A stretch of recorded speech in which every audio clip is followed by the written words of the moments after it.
¿Saben de qué significó, de qué trató la Reforma Protestante? Hermanos, la Reforma Protestante trató de lo que, como que se hizo la pregunta, ¿qué significa ser cristiano? Eso era. Buscaba responder la pregunta, ¿qué significa ser cristiano? Eso es lo que la Reforma Protestante básicamente buscaba responder. Esa era la pregunta, ¿qué es ser un cristiano? Y entonces hay toda una historia que necesitamos conocer al respecto, porque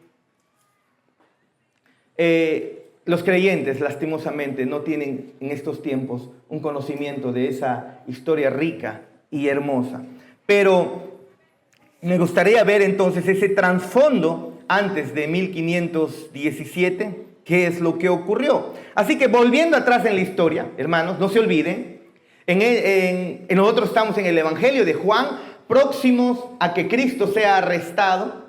Los domingos en la noche se está exponiendo, aunque hoy día en la noche haremos ese stop para continuar hablando de la reforma o recordando la reforma a través de las Escrituras. Pero después que en el Evangelio de Juan estamos próximos a que Cristo sea apresado y luego crucificado, ¿no es así?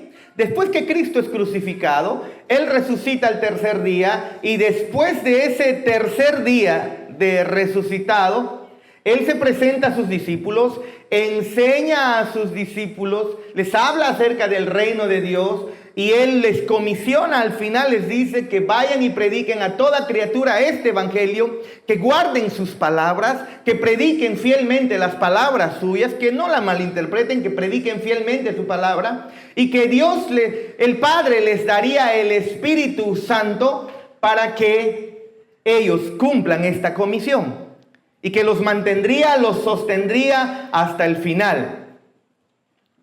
Luego, después de que ocurrió ello, después de que nuestro Señor Jesús dice estas palabras de esta gran comisión, Él vuelve al Padre, ahora como hombre, vuelve al Padre, y desde ahí Él está gobernando y enseñoreándose sobre todo el universo.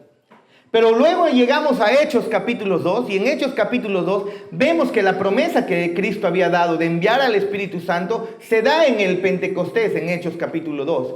Y entonces el Espíritu Santo viene y les va a investir de un poder sobrenatural, que no es el poder sobrenatural que muchas iglesias dicen en estos tiempos, sino el poder del Espíritu Santo para proclamar las verdades del Evangelio, para poder cada vez más ver a Cristo como lo más glorioso, el poder de vivir una vida cada vez más conformada a Cristo.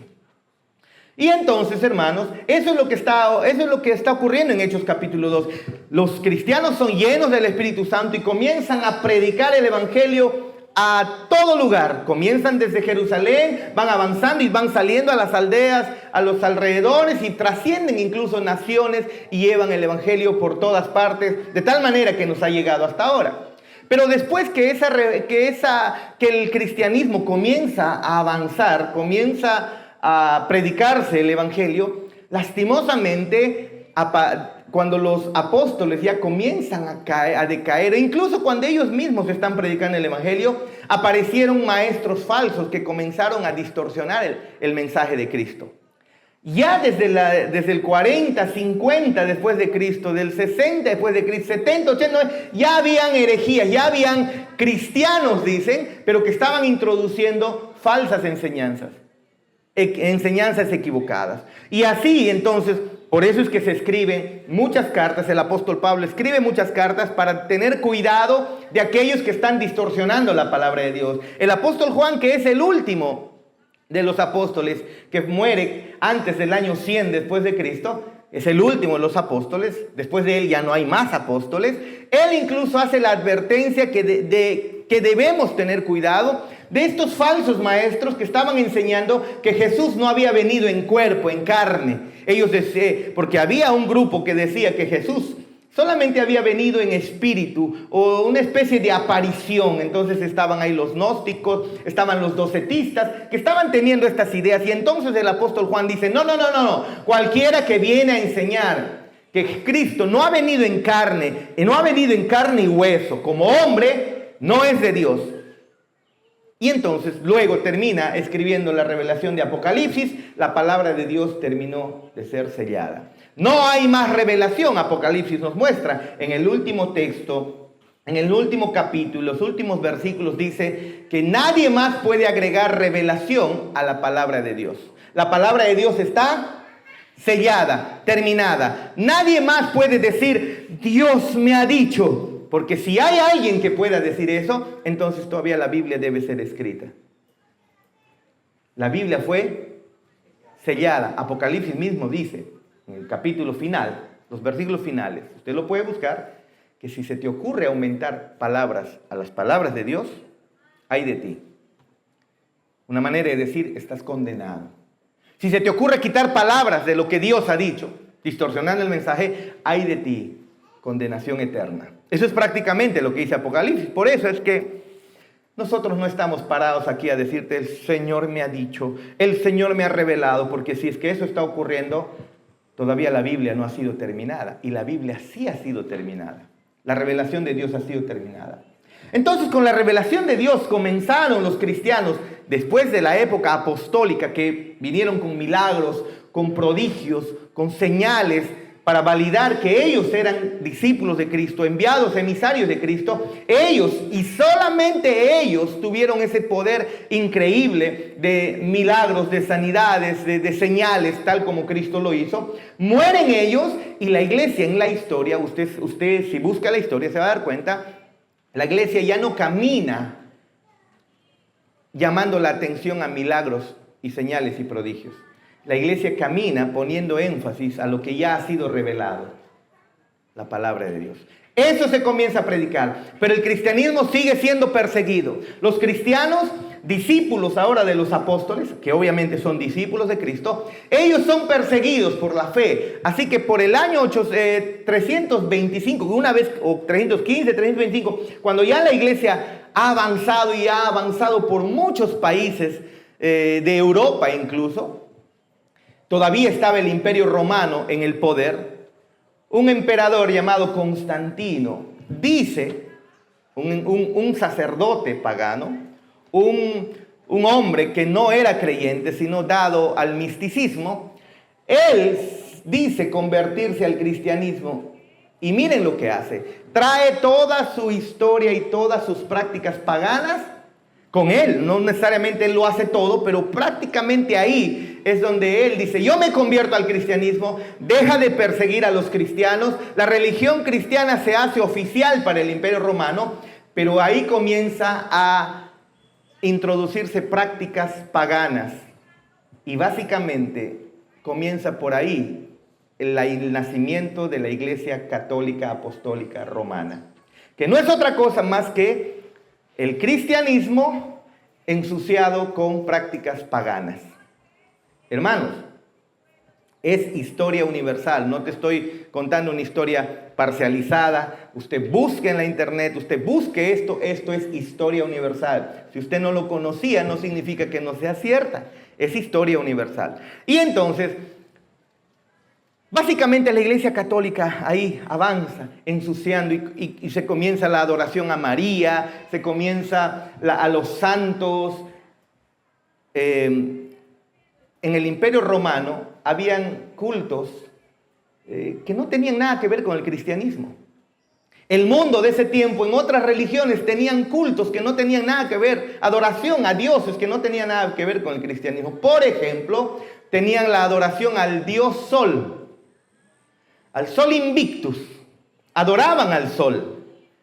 ¿Y cuándo era la adoración al Sol? ¿Saben cuándo era su adoración? El 25 de diciembre,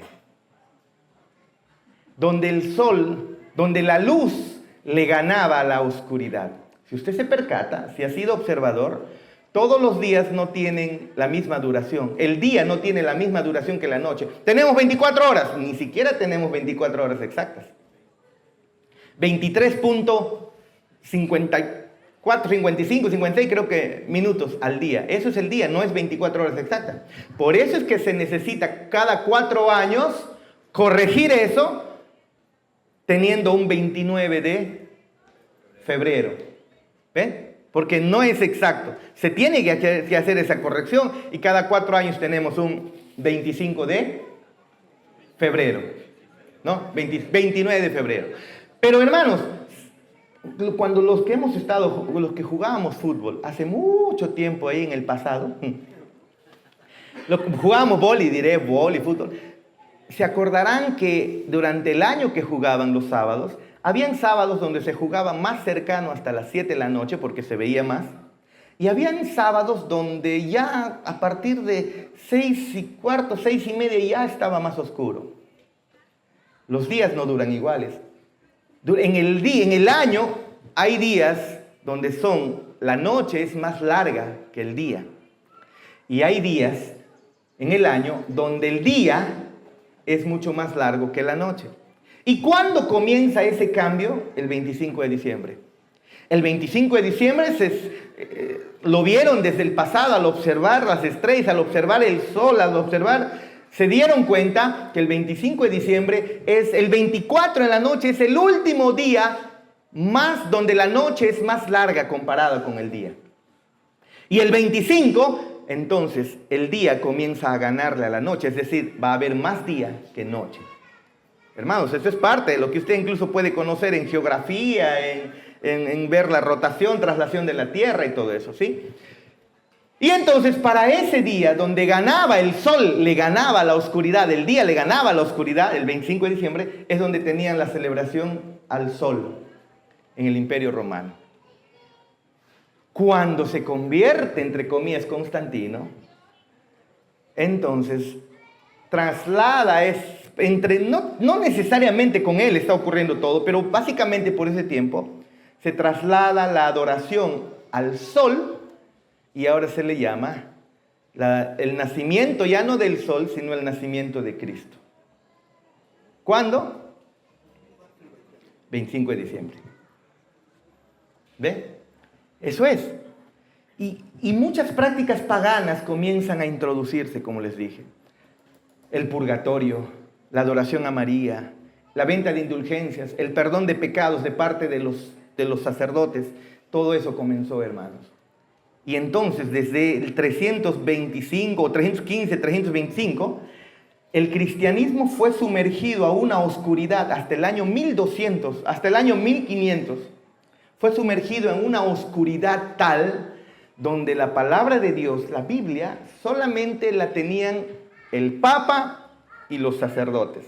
La iglesia no conocía nada de Biblia. Es más, la única traducción que había del hebreo, del griego, era la Vulgata, de donde viene la Biblia de la Iglesia Católica. La Vulgata latina. Hermanos, el latín no era el idioma común, era el idioma sacerdotal. Por eso es que usted recuerda, miren, yo estoy hablando cosas que he dicho muchas veces, pero por eso usted recuerda que incluso en el pasado y hasta ahora se escuchan misas en latín. ¿Se acuerda usted cómo el padre, cuando hacía su liturgia, siempre menciona frases en latín? Pues es justamente porque el latín era el idioma sacerdotal ya para ese tiempo, el idioma del Imperio Romano, pero que al final solamente quedó para el uso del sacerdocio y de las escrituras que estaban traducidas al latín. Hermanos, 1200 años el cristianismo estuvo sumergido en oscuridad. Si usted vivía en el año 1200, usted no podía tener la Biblia en sus manos y leerla, ni siquiera en su idioma. Si usted vivía en el año 600, 700, 800, no había la Biblia, la palabra de Dios en el idioma. Solamente había en el latín y no lo podías leer tú. Era el Papa quien lo traducía o lo leía y lo interpretaba y entonces tú tenías que creer la interpretación del Papa. Hasta que ocurre en 1517 un sacerdote católico comienza a observar en las Escrituras que la religión cristiana, que ahora era representada por el catolicismo, se había degenerado terriblemente. Hermanos, yo sé que volver en la historia es difícil para nosotros, es muy difícil, porque estamos en este tiempo en donde ahora los coches y los taxis están manejados por inteligencia artificial, y entonces un vehículo se puede cuadrar solo, o un vehículo te puede hacer taxi sin chofer y te lleva a tu destino, y más seguro que cuando Harris maneja.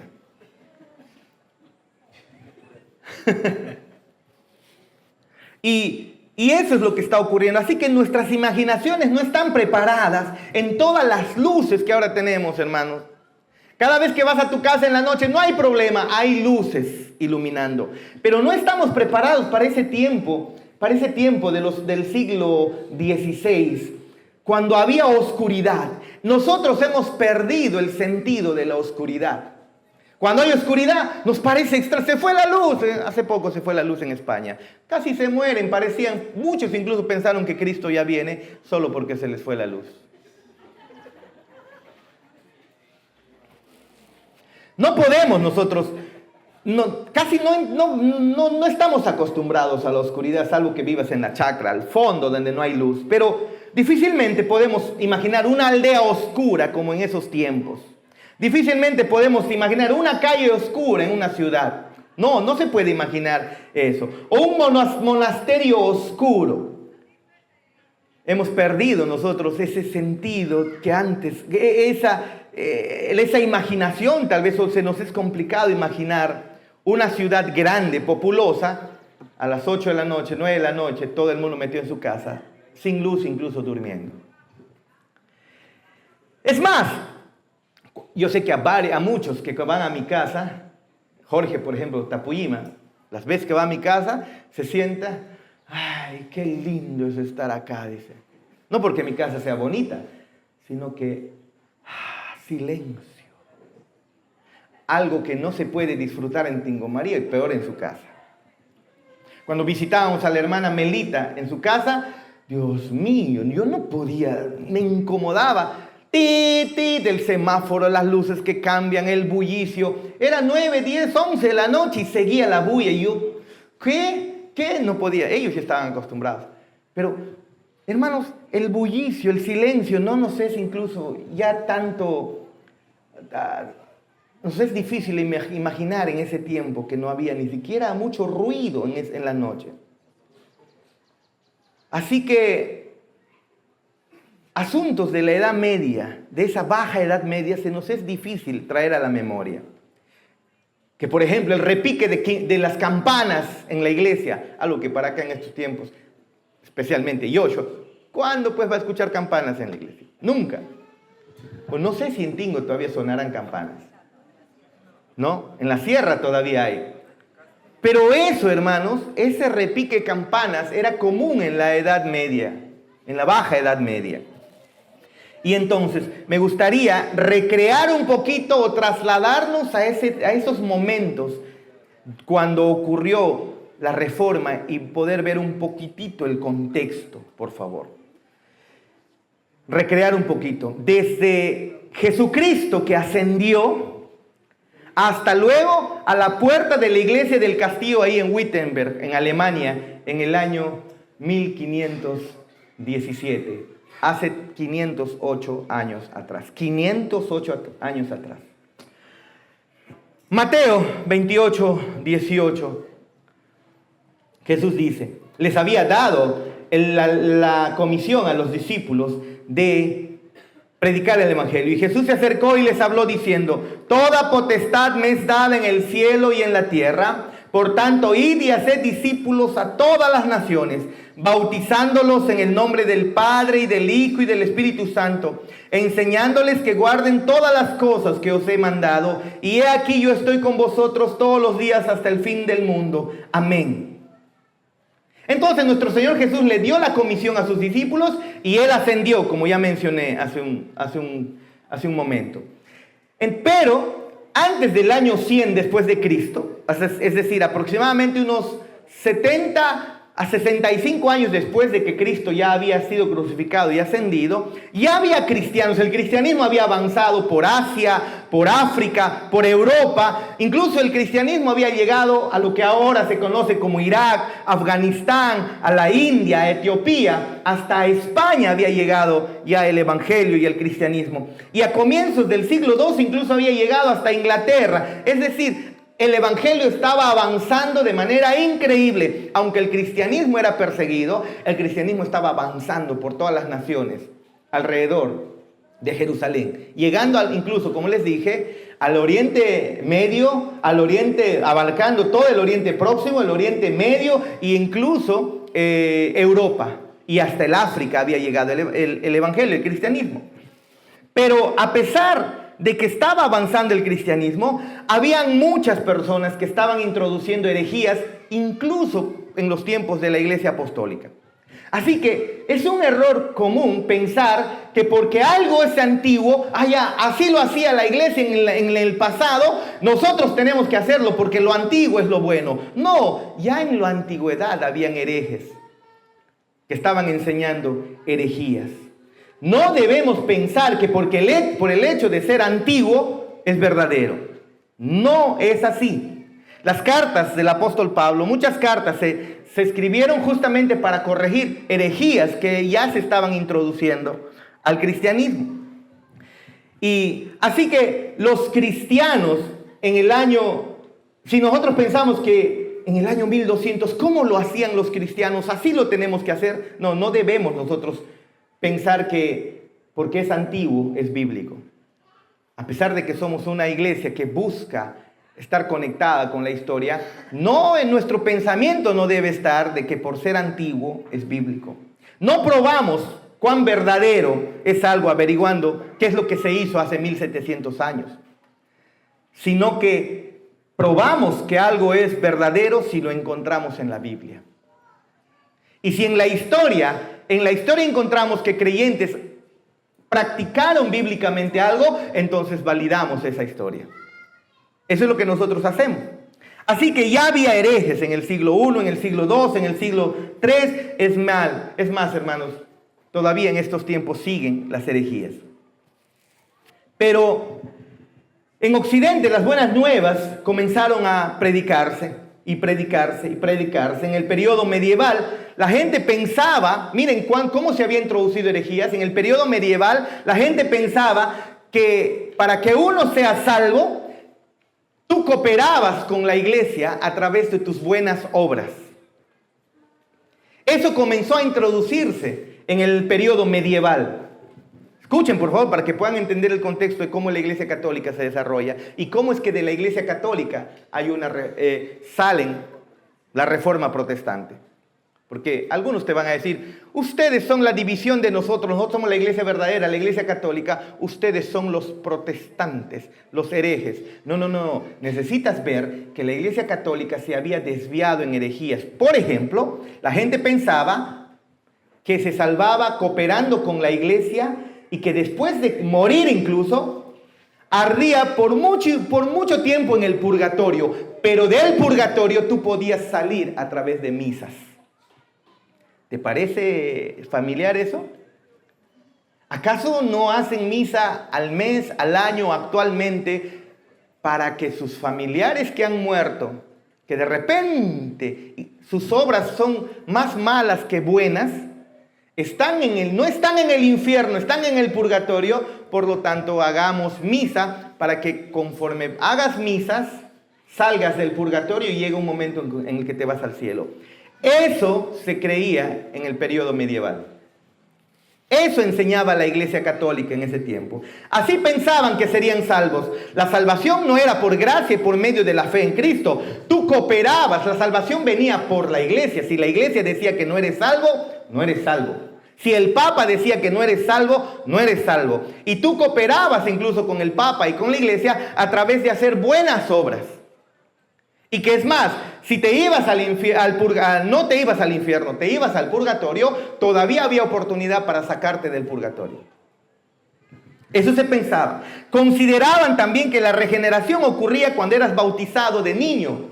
Es decir, la Iglesia Católica enseñaba que tenías que bautizar al niño porque el nuevo nacimiento, tú te conviertes en hijo de Dios siendo bautizado.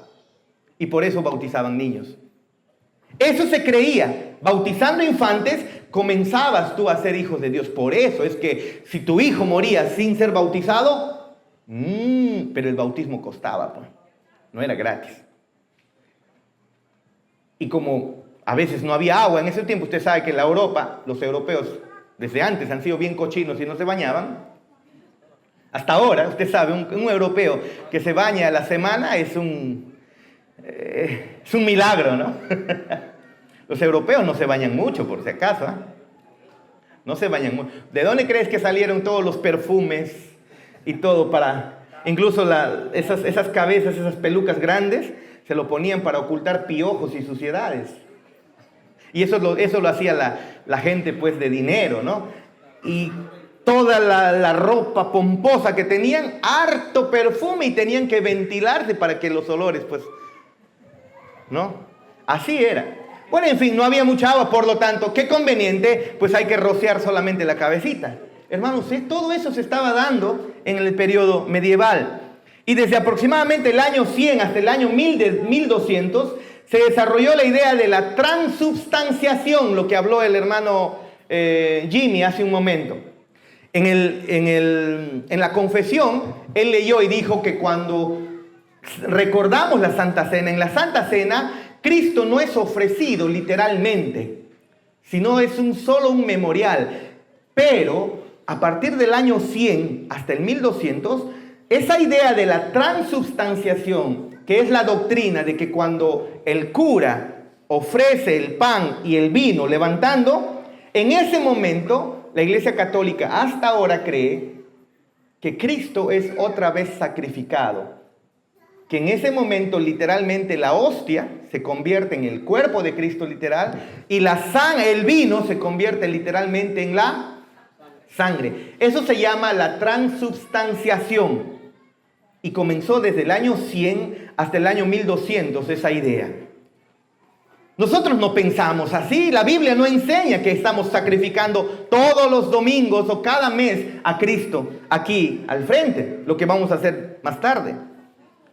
Pero eso comenzó a enseñar la Iglesia Católica. Por eso tienen harto cuidado que incluso al administrarte la hostia, hay alguien debajo con una paletita para que no se caiga, porque es Cristo.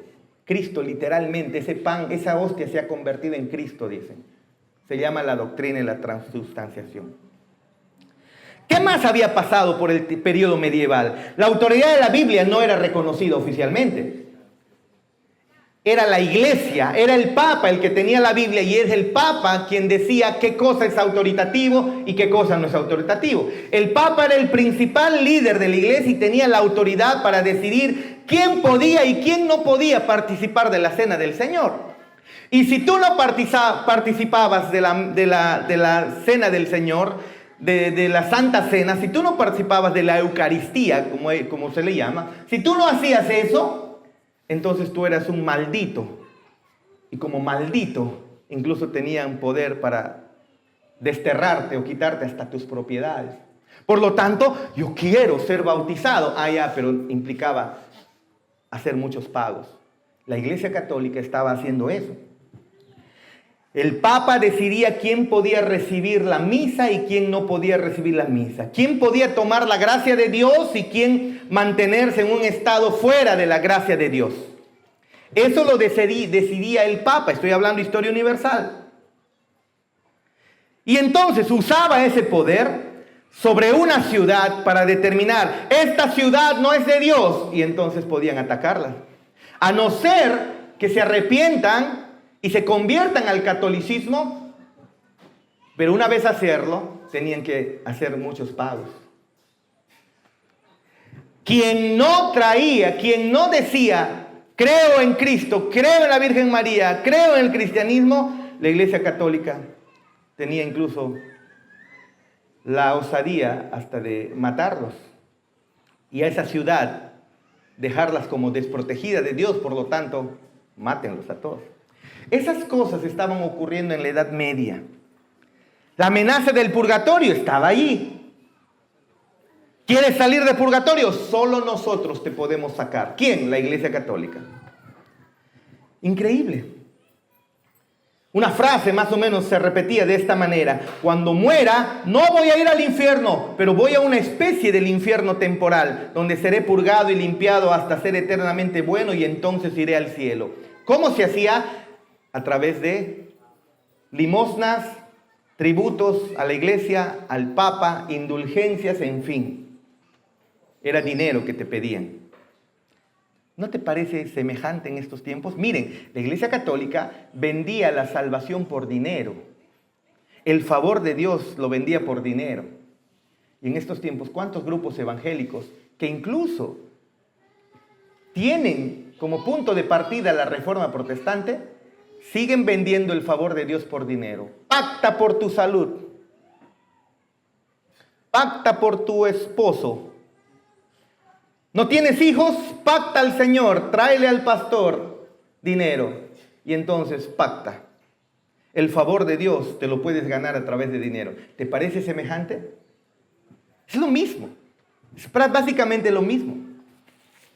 Eso estaba ocurriendo en la Edad Media. Esos actos le permitió a la Iglesia Católica generar muchísimo dinero. Las indulgencias, que no eran otra cosa más que un documento firmado por el Papa donde decía: si tú compras esta indulgencia dice que eres perdonado de todos tus pecados y vas a ir automáticamente al cielo. No necesitabas arrepentirte, no necesitabas tener solamente una mujer. No. Basta con que compres, pero te costaba caro la indulgencia. Te lo entregaban, tú pagabas y entonces ya está tu documento firmado. Ahora eres hijo de Dios, ahora eres salvo para siempre. Hermanos, presten atención. No estoy inventando, busque, es historia universal nada más. La Iglesia Católica hizo eso, lastimosamente. Y eso le produjo a la Iglesia Católica muchos ingresos económicos. La indulgencia más antigua de la que tenemos registrada es en el año 1216.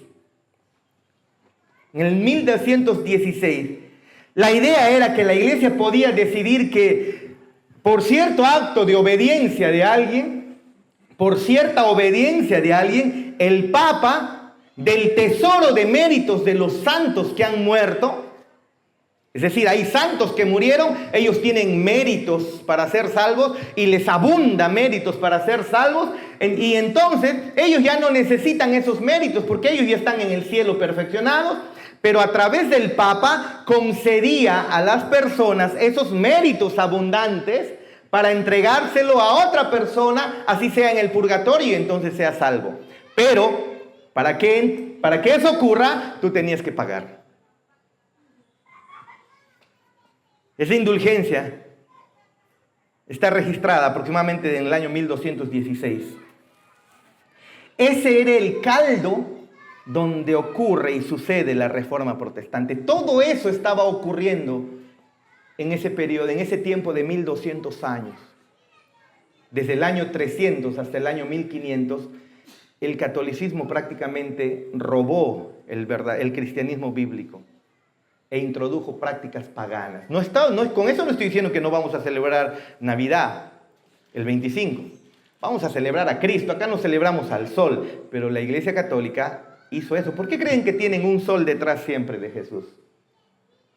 Y que la hostia es como un sol. Y que incluso cuando caminaban, cuando el Papa camina, detrás siempre hay algo, un símbolo de un sol.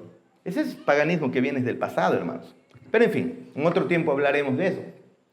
Pero esto que ocurrió en la época medieval es lo que es todo esto que estaban ocurriendo, las falsas enseñanzas, es el contexto donde se da la Reforma Protestante. Hermanos, hemos celebrado 508 años de la Reforma Protestante. Y hermanos, ¿qué es lo que significa la Reforma? Esa Reforma creó una tormenta donde revolvió los cimientos para sacar las Escrituras a flote cuando estaban completamente ocultas para el pueblo. Y entonces, hermanos, es necesario que podamos entender ese contexto para poder entender qué es lo que ha pasado. Entonces, todo esto estaba ocurriendo, pero Wycliffe, por ejemplo, antes de Martín Lutero, Dios levantó a muchos otros hombres antes de Martín Lutero. Martín Lutero, recuerden, es en el año 1517. Pero antes de Martín Lutero hubo un personaje llamado John Wycliffe. Él incluso había llamado en el año 1300, había llamado al Papa el Anticristo. El Papa es el Anticristo, dijo. Y él, miren, 1300, él negó la transustanciación. Él dijo, no. Cuando se hace la misa, el pan y el vino no son verdaderamente la sangre de Cristo. Es solamente simbólico. Y lo negó. Negó que las indulgencias se pudieran comprar o se pudieran vender. No, la salvación no se compra ni se vende. Eso es una mentira, es una patraña, dijo John Wycliffe en el año 1300 aproximadamente. John Wycliffe creyó en la predestinación, lo que tú y yo creemos. Pensó que el papel del sacerdote era enseñar la Biblia a la gente, algo que el sacerdote no hacía. No lo hacía. Entonces lo expulsaron en el 1381 en Oxford, lo expulsan. ¿Y qué pasó? Pues murió muchos años después, pero lo que hizo fue traducir la Biblia al inglés. Es el primero que traduce la Biblia de la Vulgata, pero de la Vulgata latina lo traduce al inglés. Fue el primerito en hacerlo, John Wycliffe. Y después de su muerte fue condenado por haber hecho eso. ¿Cómo se te ocurre traducir la Biblia del latín, el idioma santo, ponerlo al idioma común, que era el idioma inglés en el tiempo, para Inglaterra, pues, ¿no? ¿Cómo? Eso no lo puedes hacer. Y entonces fue condenado por haber hecho eso. Miren, hermanos, en el libro Los Mártires de Fox, este cronista dijo lo siguiente. Hablando de la exhumación del cuerpo de la muerte de John Wycliffe y cómo es que quemaron sus cenizas. Quemaron sus huesos hasta hacerlos ceniza y los arrojaron al arroyo cercano que corría veloz. Así el arroyo llevó sus cenizas al Avon, el Avon al Severn, el Severn a los mares angostos y estos al océano, y así las cenizas de Wycliffe fueron esparcidas en todo el mundo, porque llegó al mar, pues, ¿no? Eso ya es mi parte mía, ¿sí? Sigue diciendo, así las cenizas de Wycliffe son simbólicas de su doctrina, que ahora se ha difundido por todo el mundo. ¿Ve? Eso es lo que había ocurrido.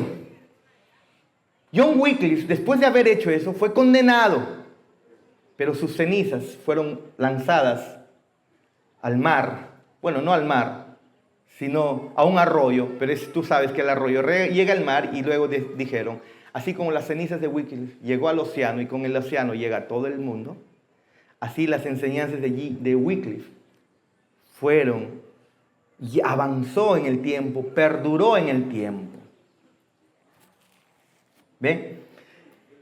Y luego encontramos a otro personaje que entiende las enseñanzas, capta las enseñanzas acá de John Wycliffe, llamado John Hus. John Hus nació en el 1372. Él tenía 12 años cuando Wycliffe muere en el 1384. Él estaba sirviendo durante años como predicador, ¿no? en lengua checa. Y entonces, mientras él predicaba e enseñaba, él tenía todas las doctrinas de John Wycliffe, las tenía en su mente, porque él las había aprendido y las estaba enseñando. No le permitieron continuar la enseñanza. Recuerden que la Iglesia Católica era la que predominaba. Y las enseñanzas de Wycliffe, las enseñanzas ahora de John Hus, no eran recibidas por la Iglesia Católica. Y entonces, en 1415, se convoca ahí en Constanza, en Rumania, pues, ¿no? Un concilio de la iglesia que condenó a John Hus por 42 puntos. Y de entre muchas cosas que condenaban a John Hus, no le permitieron. John Hus decía que la verdadera iglesia está compuesta por elegidos. Que Cristo es la roca sobre la cual está edificada la iglesia. No Pedro y tampoco el Papa. Lo pusieron en la mira John Hus. ¿Cómo vas a decir que la iglesia, el fundamento, no es Pedro ni tampoco es el Papa? Ya lo estaban marcando a John Hus. Pero ¿quién decía eso? La Iglesia Católica. Él estaba diciendo que Wycliffe no debió haber sido condenado. Y la Iglesia Católica lo condenó. Se estaba ganando enemistad de la Iglesia Católica por decir verdades. Él decía que Cristo y no la Iglesia es el mediador entre Dios y los hombres. Hay un solo mediador entre Dios y los hombres, y no es ni María, no es ni el Papa, no es nadie, solamente es Cristo. Y por eso entonces a John Hus comenzaron a cuestionarlo. Al final usted sabe la historia de John Hus. Por decir estas cosas, la Iglesia Católica lo quemó vivo. Lo quemó vivo. De ahí sale la frase, el ganso quedó frito o cocinado, que luego para nosotros es frito pescadito, ya se acá, ¿no? Estás frito pescadito. Pero en realidad, pues John Hus, su apodo era el ganso. Lo quemaron vivo y él mientras moría cantaba himnos. Cantaba himnos. Todas esas cosas enseñó Hus. Llegó y entonces Roma, llegó el momento en el que Roma ya no pudo más con todo esto que enseñaba, las negó y dijo, estas son herejías. Y John Hus fue quemado en la hoguera en 1415. Y entonces, esto nos trae al hombre que recordamos en estos tiempos, Martín Lutero. ¿Quién fue Martín Lutero? Él era un estudiante de leyes, cuando luego se hizo monje, no monje, sino monje. Martín Lutero era un estudiante de leyes. Él no tenía nada que ver con ser cura.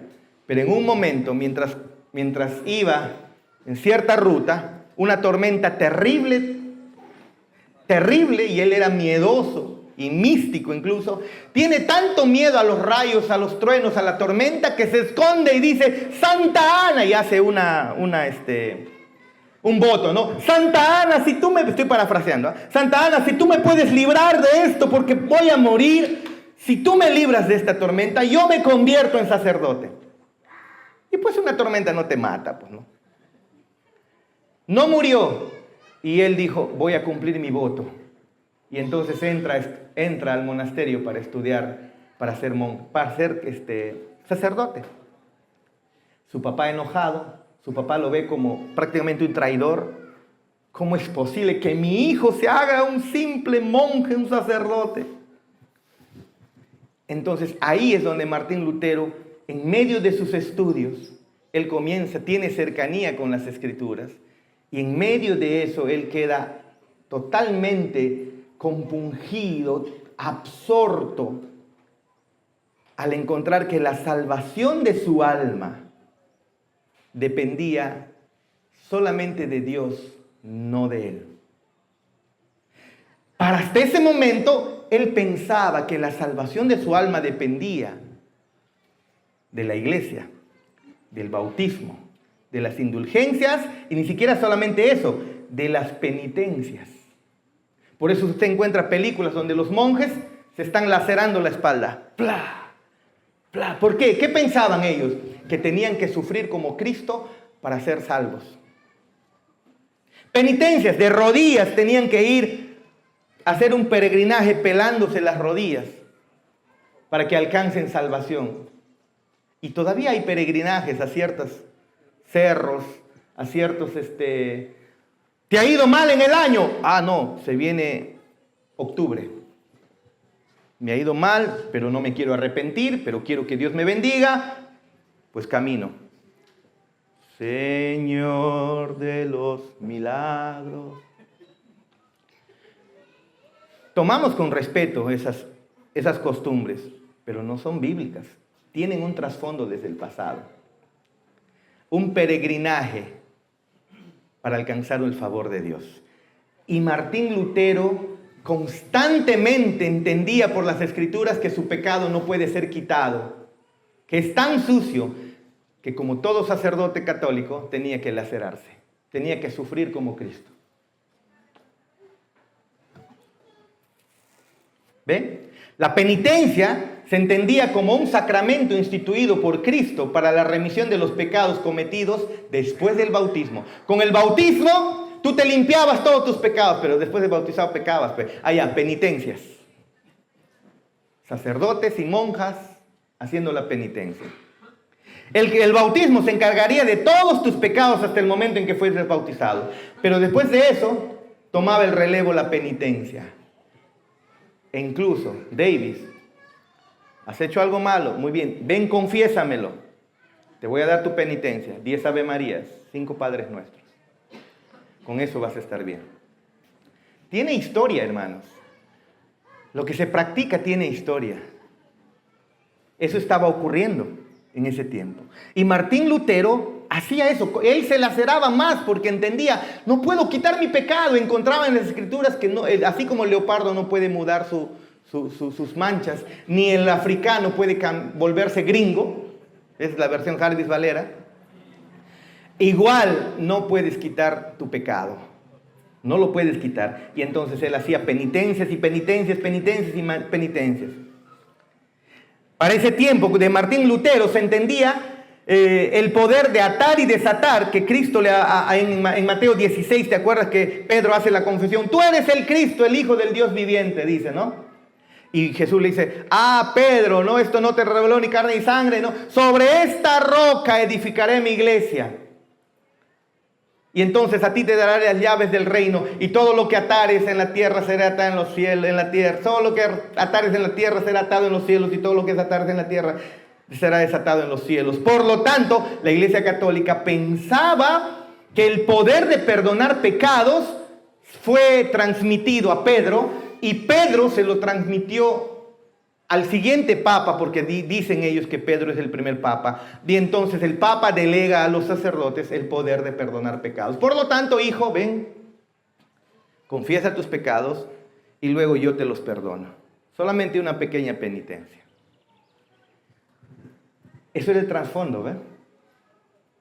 Eso era el trasfondo. En todo ese torbellino de tradiciones, la seguridad para la salvación de una persona, no había seguridad de salvación para una persona al final. El modo que ahora sabemos cómo una persona se convierte y llega a ser salvo, ese tiempo no lo conocía nadie. Nadie conocía eso. La gracia salvadora, no, ¿qué gracia salvadora? Tú tienes que hacer obras. Si yo te preguntaría a ti, y tú sales afuera y preguntas a las personas, el día que mueres, ¿crees que vas a ir al cielo o al infierno? ¿Qué te van a decir?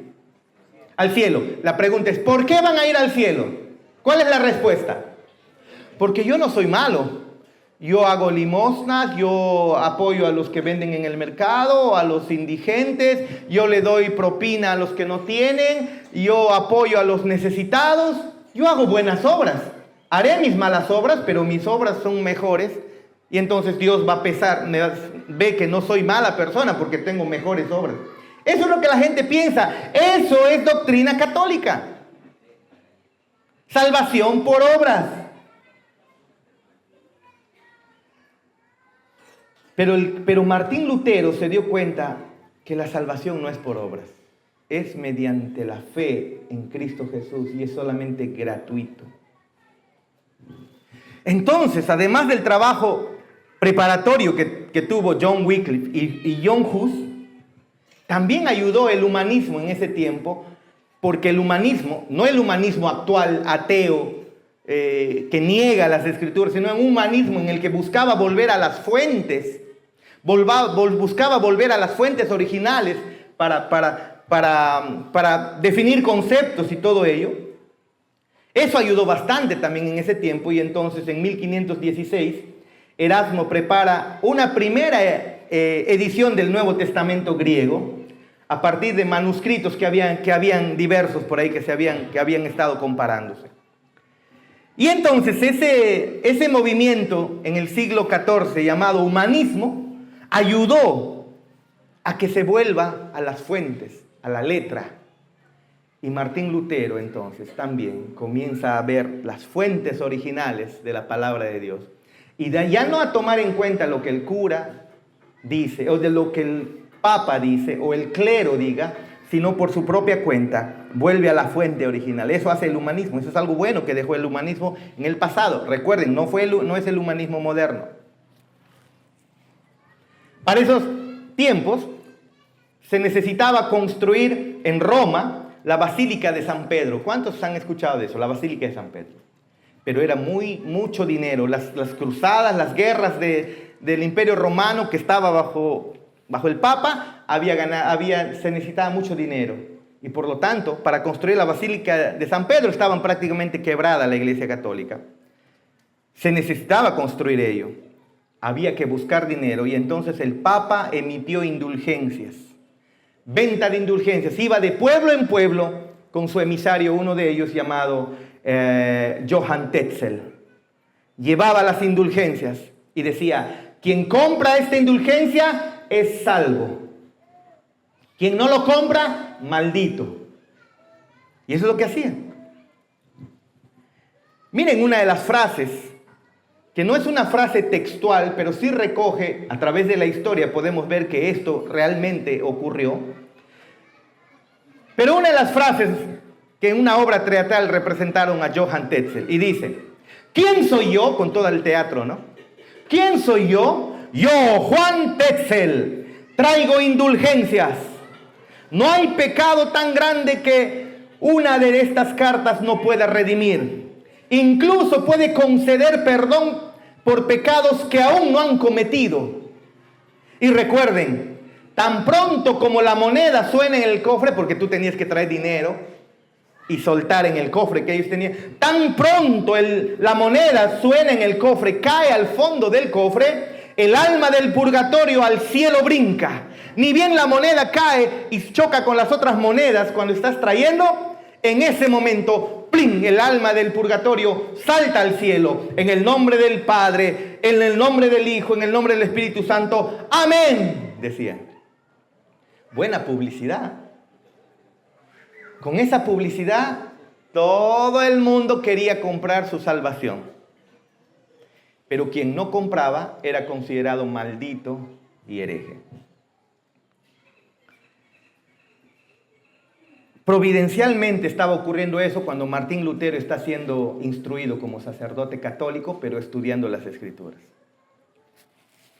No muy lejos de lo que estaba ocurriendo ahí, en Wittenberg, Martín Lutero, un año antes, había comenzado a enseñar el libro de Gálatas. Estaba enseñando Gálatas.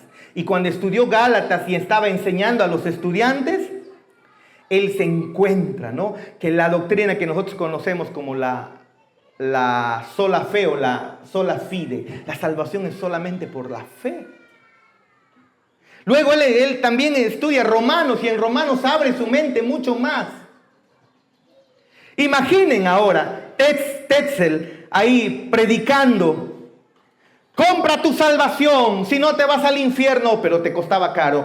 Personas pobres, en ruina, tenían que vender todo y quedarse en la miseria para comprar su salvación. Cómpralo, si no te vas al infierno, cómpralo. En ese contexto, Martín Lutero comienza a contradecir esas enseñanzas.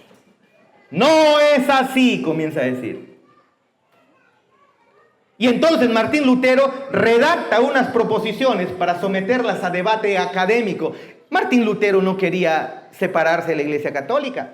Martín Lutero ni siquiera pensó el impacto que iba a tener sus escritos. Él redactó 95 tesis para solamente tener una especie para reflexionar acerca de los abusos que estaba teniendo la Iglesia Católica, y ni siquiera lo escribió en alemán, que era el idioma de Martín Lutero. Lo escribió en latín para que casi nadie lo lea, solamente vea el clero, la iglesia lo vea. Antes, pues tú cuando quieres publicar algo, el presidente Gerí crea su página de Facebook y cuando quiere decir algo, lo publica. Una persona cuando quiere comunicar algo, lo publica en sus muros de Facebook, de Instagram, de Twitter. Hay Twitter todavía, ¿no? X, ok. Pero en ese tiempo no había tu muro. Las puertas de las catedrales servían para clavar tus escritos. Y las personas iban y leían ahí. Y entonces se enteraban lo que tú querías decir. No había imprenta, pero cuando Martín Lutero clava esto, se había inventado providencialmente la imprenta. Yo trabajé en Lima, trabajaba también con publicidad y llegué pues a conocer las grandes imprentas, Solna, Heidelberg, la de 4 colores, que en fin, no sé, ahorita se me viene a la memoria, mejor no recuerdo. Y se imprimen tremendos papelotes, se imprimen ahí. Y de a poco, varios incluso de los trabajos en el pasado de Hijos Amados, de impresiones, lo hice yo. Yo me acuerdo, y esas imprentas, esa imprenta, hermanos, recién se había fabricado, se había inventado por los tiempos de Martín Lutero. Y eso sirvió para que alguien, cuando Martín Lutero clavó sus 95 tesis, coge, lo traduce y lo imprime. Es como decir, como saca fotocopia. Y se inundó. Lo que solamente tenía que la Iglesia Católica ver, inundó a todo el pueblo. Y todo el mundo es cierto. ¿Por qué tenemos que pagar por ser salvos? Y la Iglesia y las personas comenzaron a abrir sus ojos. ¿Eso cuándo ocurrió? Cuando Martín Lutero clava esas 95 tesis en esta puerta de esta catedral en Wittenberg. Lo clavó un 31 de octubre de 1517. Qué increíble que el mundo opaque esa preciosa celebración con Halloween. Obviamente eso viene desde Satanás. Pero el cristianismo celebra el 31 de octubre como el día en que Martín Lutero clava esas tesis.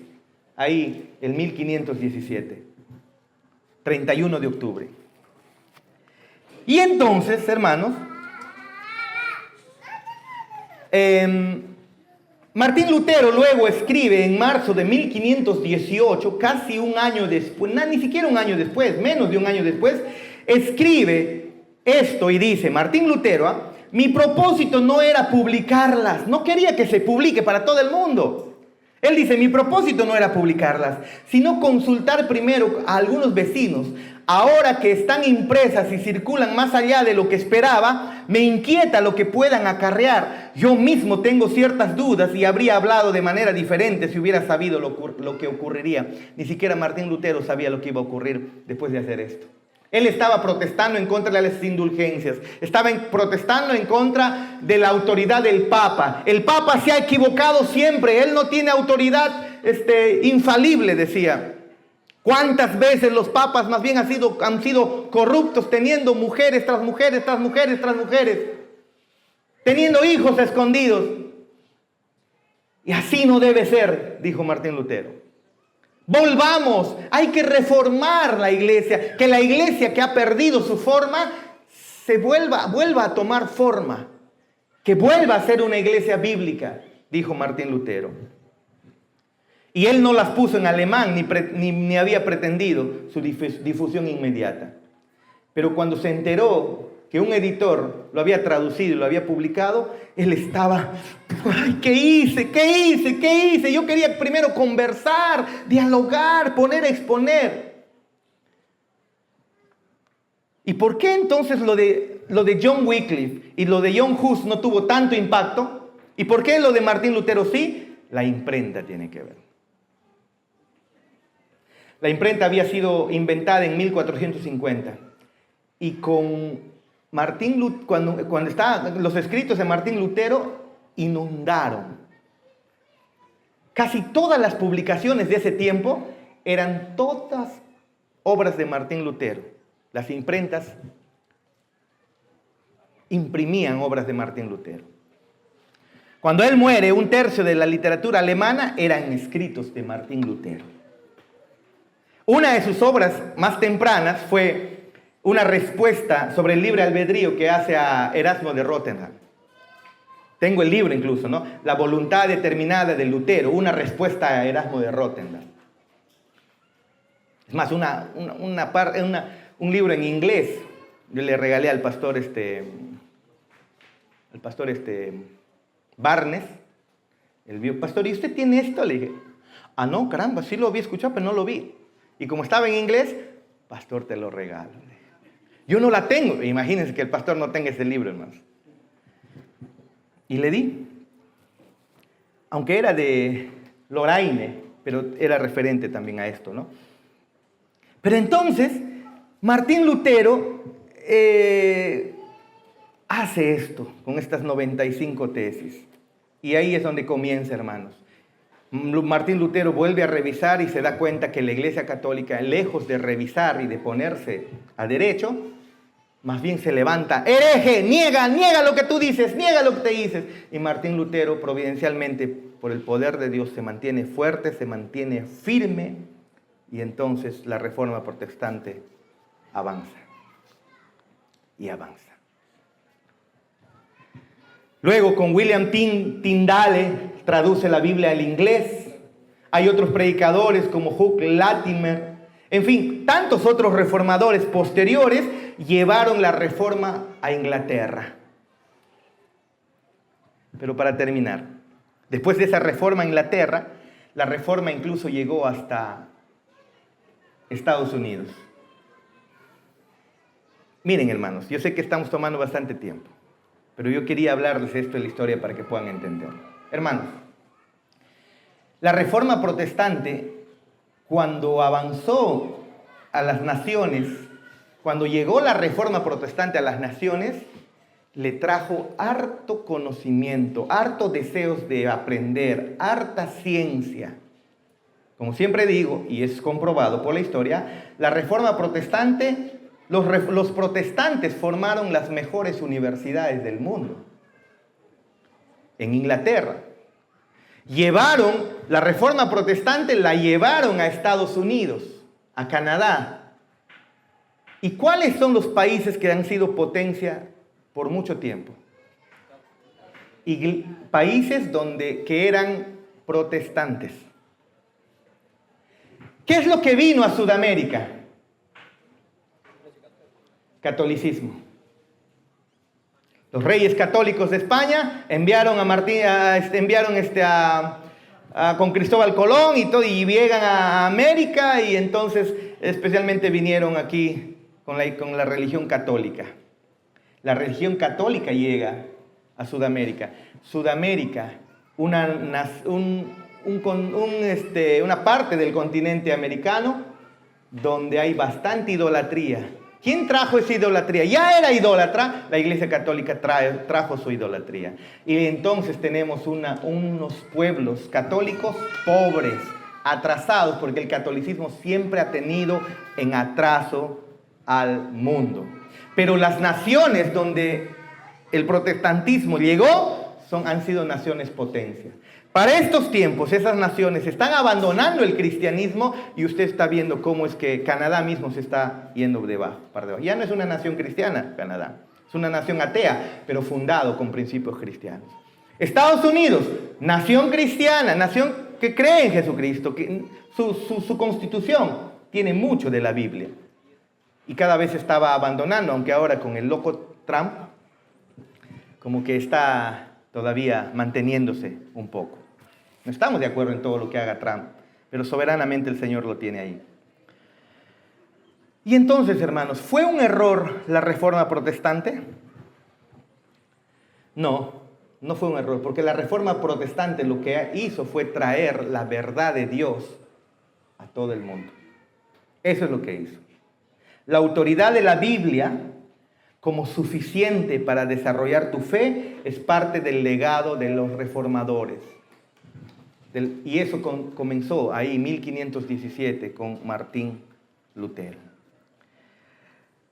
Toda iglesia evangélica, es más, hasta mormones, testigos de Jehová, adventistas, pentecostales, la IEP, las asambleas, los bautistas, los presbiterianos, los anglicanos, los metodistas, los wesleyanos, los unicitarios incluso, todos ellos tienen un inicio en 1517. Que en el tiempo se desviaron como los unicitarios, como los testigos de Jehová, como los adventistas, como los mormones, se desviaron de las doctrinas fundamentales. Pero al final de cuentas, ahí se nace, en la Reforma Protestante, donde la Iglesia Católica continúa con sus equivocaciones y entonces comienza los protestantes. Esa es nuestra herencia. De ahí venimos. Esa es nuestra historia, que continuaremos viéndolo en la noche. Pongámonos de pie.